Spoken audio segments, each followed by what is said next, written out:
umur 39 tahun ketika Kangjeng Nabi disuguhan dahar di imah salah seorang Arab. Begitu Kangjeng Nabi rek dahar, ieu daging ngomong, ieu roti ngomong, cak daging kula ulah di dahar lantaran kula ieu daging embe nanang maling ngomong. Tapi lamun karus biarin dapat nyolong juga, yang penting mah udah idem aja. Kurang bagus kayak orang maling terus bae. Kanjeng Nabi mah iya kari. Begitu dek minum, cai ngomong, ulah diinum Muhammad kula lantaran kula ieu cai menang jual beli tidak riba. Teu bagus menurut cek agama Islam. Encan aya syariat tapi geus ngomong. Umur 39 tahun. Loba hal-hal kejadian anu aneh irhas ngaranna. Meme diangkat jadi Rasul umur 40 tahun. Kanjeng Nabi tegas dibere semacam kos kadar itu. Nebak lain coba tebak-tebak dibere jauh bae ka karakter-karakter jelema, karakter-karakter batu, karakter-karakter hewan. Ngobrol jeung onta Kanjeng Nabi mah. Tepak ku Kanjeng Nabi onta, ai maneh kunaon ieu kuru amat? Muhammad dek kumaha teu kuruna digawe terus bae parab kurang. Ieu kula ieu. Nu saha maneh? Tuh kula dunungan kula. Ieu mah kula mah kajen ku gome ge moal boga daging. Onta bae kurang urus ku salakina kurang daging atuh kumaha pamajikan. Pamajikan kurang urus ku salaki tinggal tulang.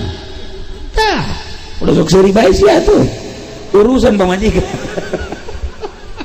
Mendak seminggu sekali belikan daging pemajikan, seminggu sekali bandeng, minggu sekali sate, lintuh pemajikan.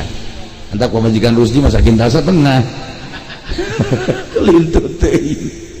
Nah urusan Kanjeng Nabi diajak ngobrol onta, masya Allah bisa ngobrol jeung onta. Satu ketika encan diangkat jadi Rasul, aya maung liwat Kanjeng Nabi digerokeun. Ya mau ka dieu.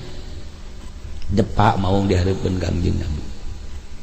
Maneh ieu lelempangan ti leuweung ka lembur aya naon? Waduh, di leuweung geus urang dahareun.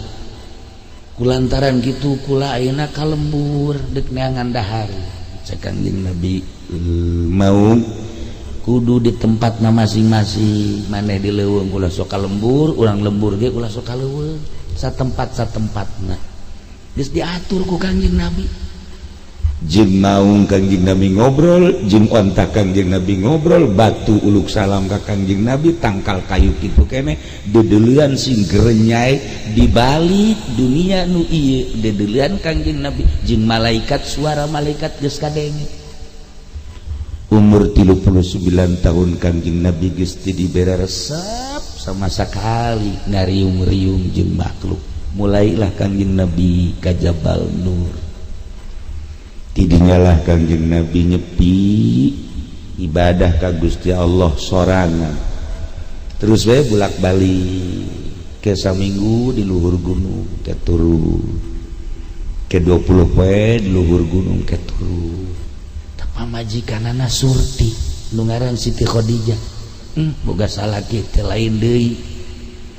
Seakan-akan aya nu mamawa salaki teh mengenal dunia-dunia di luar perkenalan nu kakanyahoan ku kaula cek Siti Khadijah. Biasana nu kos kieu mah diangkat jadi jelema anu luar biasa cek Siti Khadijah. Pengalaman kaula pembacaan dina Taurat dina Injil asana kajen ku kumaha bakal diangkat jadi nabi jadi rasul. Geus aya pirasat Siti Khadijah. Etalah kecerdasan, etalah keistimewaan Siti Khadijah. Kanjeng Nabi terus saya di luhur gunung sorangan. Gunung teu pernah dicabah ku jelema, dijamah ku jelema can pernah ditayakan ku jelema. Kanjeng Nabi cicing di luhur gunung sorangan. Bayangkeun zamanna zaman harita. Ieu mah tita tahajud di jero kamar sorangan. Tatangga aya nu maot tadi beurang. Tetep baik, mana ngajen pamajikan kieu bae. Kunaon ieu cek pamajikan? Sok omong. Kan lain tahajud, ulah lupa omong. Bisi hari riwa. Dek Allah sieun kari riwa. Masya Allah. Tailah Kangjeng Nabi umur 40 tahun, Kangjeng Nabi langsung didatangan ku malaikat Jibril alaihissalam di gunung sorang. Cek malaikat Jibril, Iqra ya Muhammad. Ma ana biqari. Baca Muhammad. Kula mah teu bisa maca. Iqra ya Muhammad, baca. Ma ana biqari. Iqra. Baca. Ma ana biqari. Tangkep ku malaikat Jibril. Langsung dibacakan, Iqra bismi rabbikal ladzi khalaq, khalaqal insana min 'alaq. Iqra wa rabbukal akramul ladzi 'allama bil qalam, 'allamal insana ma lam ya'lam. Ku Kangjeng Nabi dibaca, malaikat Jibril langsung naik ke rusa. Kangjeng Nabi terus turun ke hadap mari ke kidir. Ingali kejadian model kos gitu. Langsung netrok Imah Khadijah. Cak Kangjeng Nabi, dasiruni ya Khadijah, dasiruni. Simbutan disimbutan ku Siti Khadijah. Beres isuk-isuk ditanya, aya naon emang? Pamajikan ini kos gitu mah nanya ka salaki. Masya Allah. Tuh nya maju nyari katakeun sorangan wae. Ulah tuh. Aya naon teh nanya pamajikan emang aya naon ka kan nyinahan ka urangna jembar.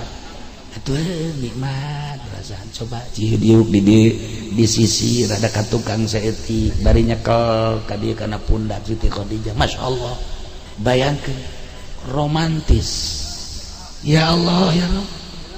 Iya Pak, iya Bapak lain. Dari mana baik?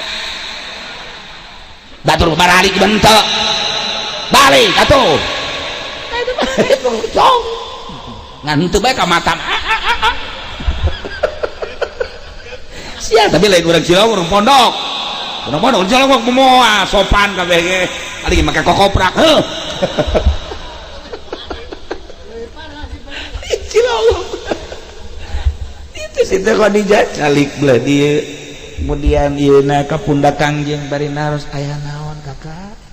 Kajadian naon? Dicaritakeun sakumaha tadi.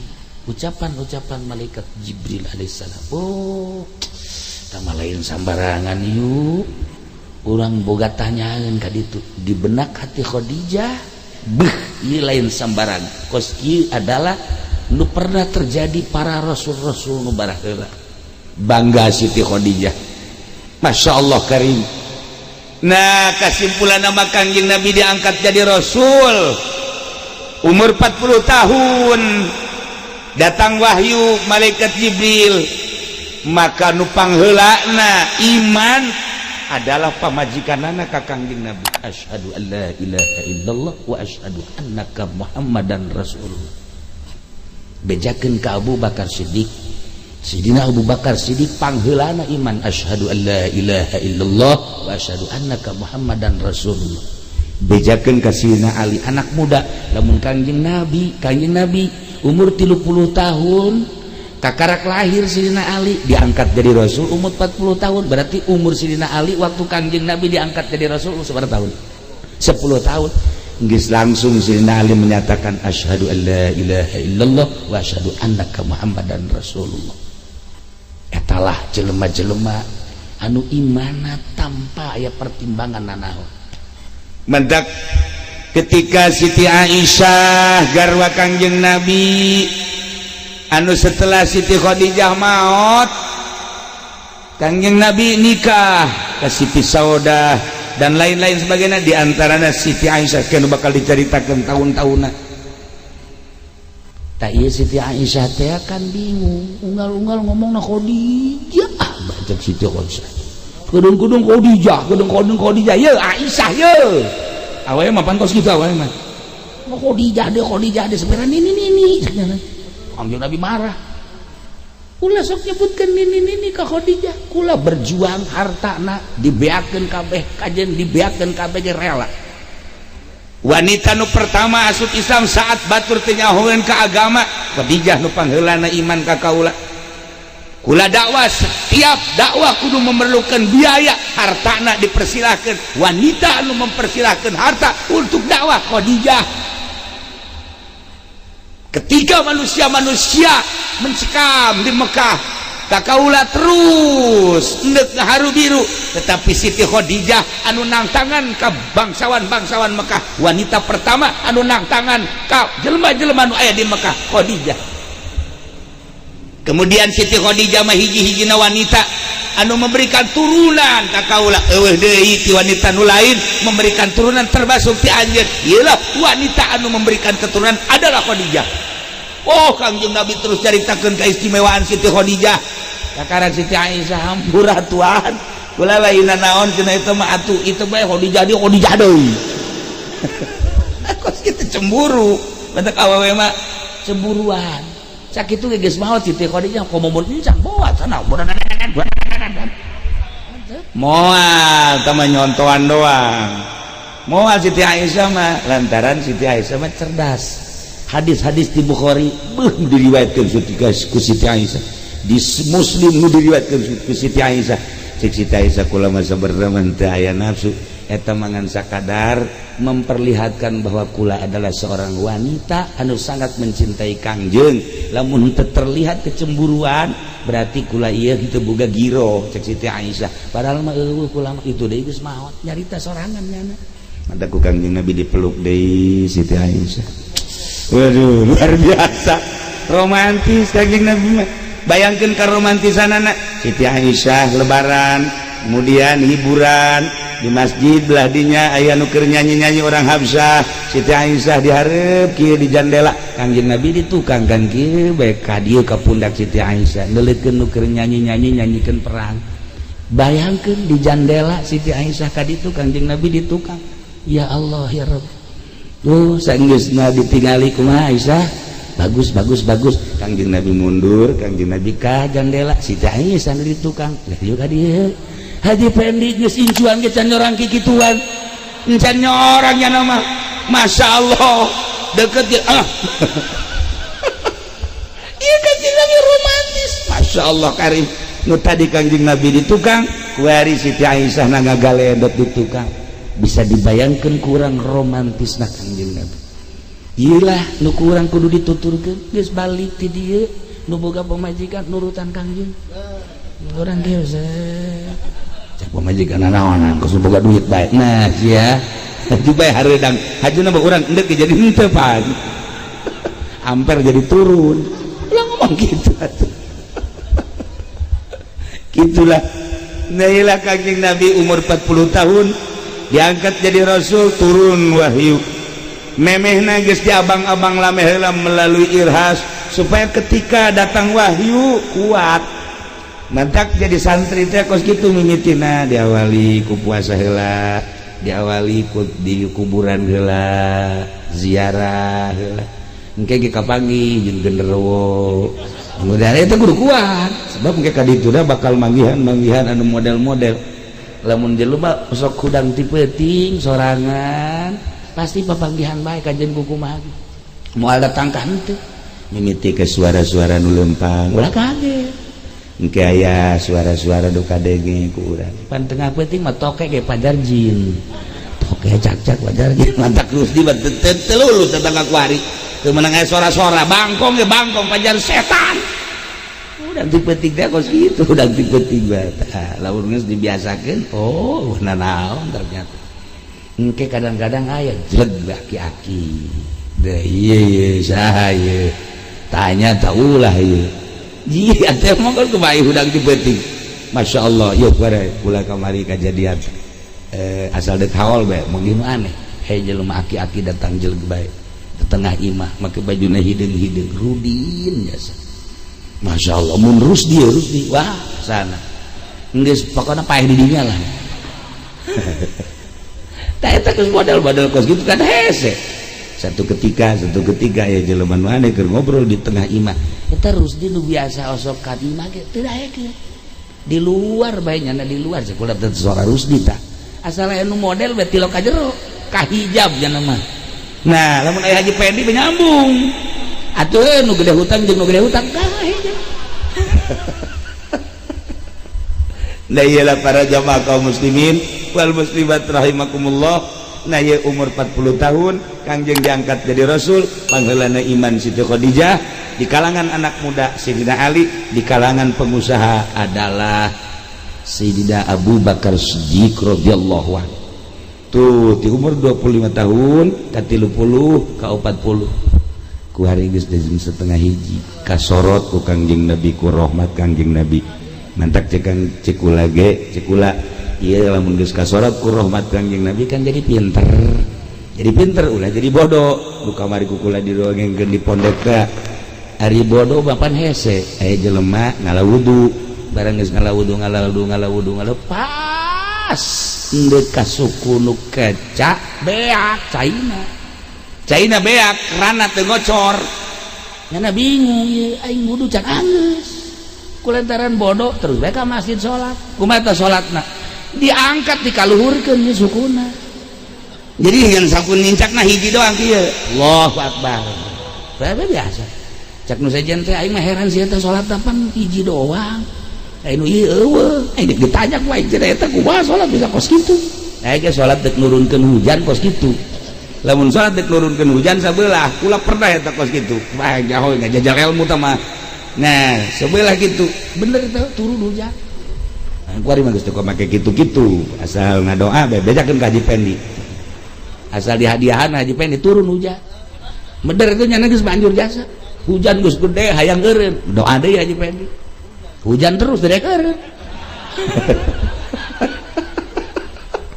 tanya makmum kabeh nanya kadinya hei Aisyah salat eta kunaon suku dan sabelah meuyeun wudu can kawuduan cak nyanan mantak diangkat ku aing di sabelah dengke kan salatna eta kan ngaranna bodoh nah iyalah ulah supaya bodoh teu kaharti ku ari lamun urang masih keneh bodoh agama lantaran agama dikembangkan melalui pondok pesantren, melalui sekolah, universitas, elektronik, terus itu koran, majalah dan lain sebagainya. Encannya rukun wudu, rukun sholat jeung sajabana urang tinggalin kuari. Matak alhamdulillah di Cilongok mah terus di mana-mana pengajian alhamdulillahirabbil alamin tanda kemajuan. Ai bisa mah teu ieu.